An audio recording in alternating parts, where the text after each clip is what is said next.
Hello friends, જય સિયારામ. બધાને સ્વાગત છે ફરી એક મારા મસ્ત મજાના નવા વ્લોગમાં. તો આજ મારે બનાવવાનું છે મકાઈનું શાક ને એના માટે મેં મકાઈ લઈ લીધી છે. દાણા વગરની એકદમ કૂણી કૂણી મકાઈ છે, કેમ કે પેલી વેલી મકાઈની આપણે વાડીમાંથી તોડી છે અને મારે એનું શાક બનાવવું છે. શાક આનું છે ને ભરેલું શાક બનાવતા હોય અને ઘણા એમને બટકા વાળું બનાવે. તો મારે છે ને આમ ટ્રાય કરવી છે, એટલે મેં છે ને દાણા વગરની મકાઈ લીધી છે. હાવ બહુ મસ્ત સુધારાઈ ગઈ છે બધી મકાઈ. અને હવે આપણે બનાવવાનું છે શાક, એટલે પેલા મસાલા બધા તૈયાર કરી નાખીએ અને પછી શાક બનાવવા રહી. ડુંગળી અને મરચા મારે મિક્સ ખાંડવાનું છે, એટલે એના માટે મેં ટુકડા કરી નાખ્યા છે.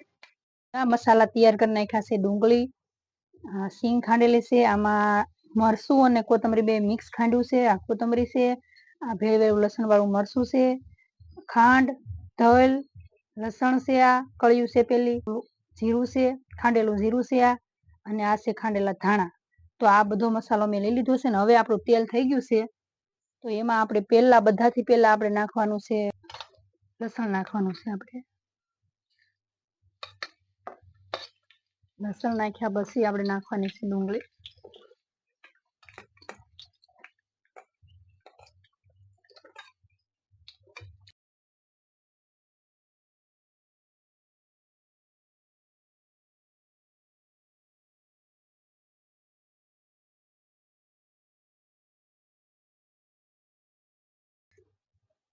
એના પછી આપણે જે બધો રોજનો મસાલો જે નાખતા હોય એ નાખવાનો છે બધો. અને હવે આપણે નાખવાનું છે મીઠું. જે બધો મસાલો આપણે નાખવો હોય, મિક્સ મસાલો નખાય સવાણું, પછી ટામેટા નખાય, આપણને જે ગમતું હોય એ નખાય, પણ મેં એવું કઈ નથી નાખ્યું આમાં. મસાલો આપણો બરાબર નો હવે થઈ ગયો છે, શેકાઈ ગયો છે ને હવે આપણે એમાં નાખી દેવાનું છે મરચું.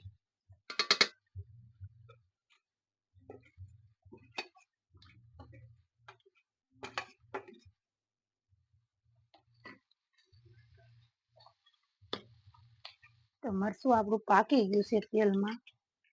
હવે આપણે એમાં નાખવાનું છે પાણી.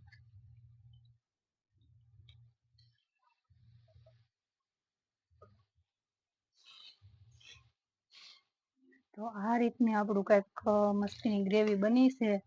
ને હવે પછી એમાં આપણે મકાઈ નાખવાની છે, આપણે જે કટ કરીને રાખેલી છે ને સુધારીને, એ મકાઈ હવે એમાં નાખવાની છે આપણે.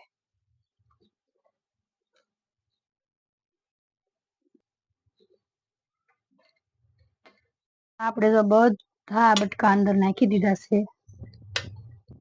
અને હવે આપણે એને બરાબર મિક્સ કરી નાખીએ ને એટલે બધું એમાં મરચું બધું હરખું મિક્સ થઈ જાય, મસાલો બધો. હવે આપણે એને ઢાંકીને રેવા દેવાનું છે.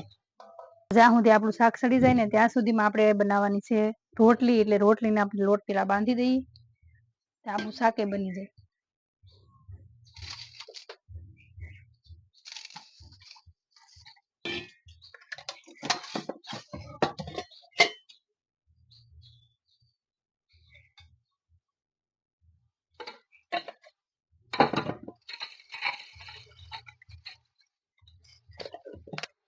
કેમ કે મકાઈનું એનું શાક હોય ને તો એની હારે છે ને રોટલી મજા આવે, એટલે આપણે એના રોટલી બનાવવાની છે.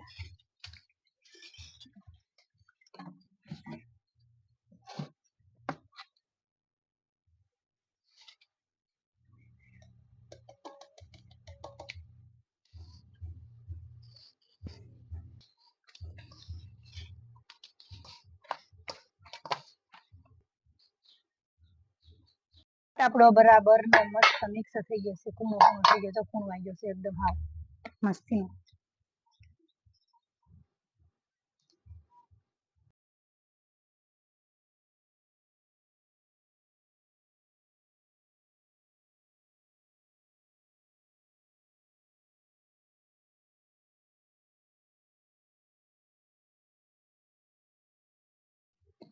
તો આ રીતના પેલા આપણે ગોળ બનાવશું રોટલી, અને પછી આપણે એનો ખૂણો બનાવશું.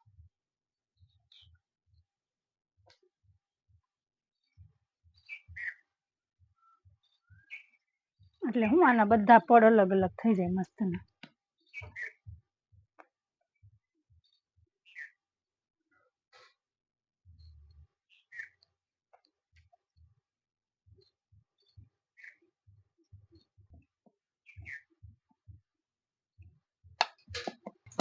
તો જો મસ્તનું શાક આપણું થઈ ગયું છે, બહુ મસ્ત થઈ ગયું, સડી ગયું છે. અને હવે આપણે રસો એટલો જ રાખવાનો છે, બહુ વધારે નહોતો રાખવાનો, માપસર નો રહ્યો છે. જો આપણે એમાં કોથમરી નાખી દીધી છે થોડીક, એટલે મસ્ત ટેસ્ટ આવે એનો.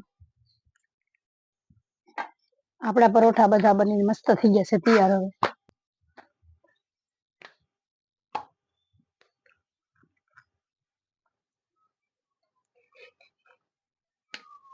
પરોઠા આપણે જોવા એકદમ ફૂલી ગયા છે. હજી તો પછી તો પાછું નાખવાના બાકી છે. તો સરસ મજાના આપણા પરોઠા બની રહ્યા છે. જો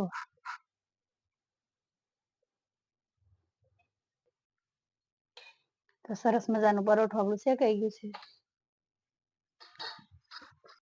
તો હવે આપણે શેકવાના છે મરચા.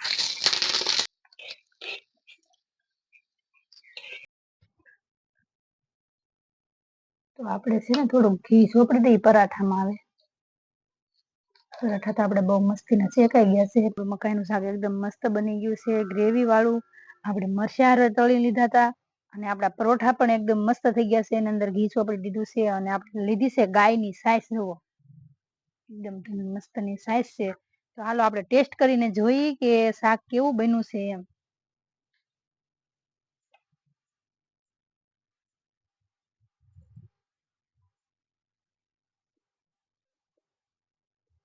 વાવ, શાક આપણું એકદમ સુપર બન્યું છે.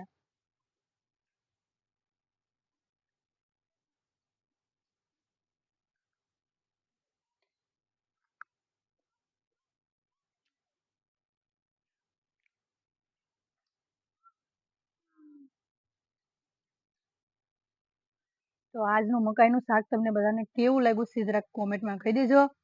અને ગમ્યું હોય, મારી રેસીપી ગમી હોય તમને, તો લાઈક કરજો, વિડીયોને શેર કરજો, અને ચેનલમાં નવા હોય તો ચેનલને સબસ્ક્રાઈબ કરજો.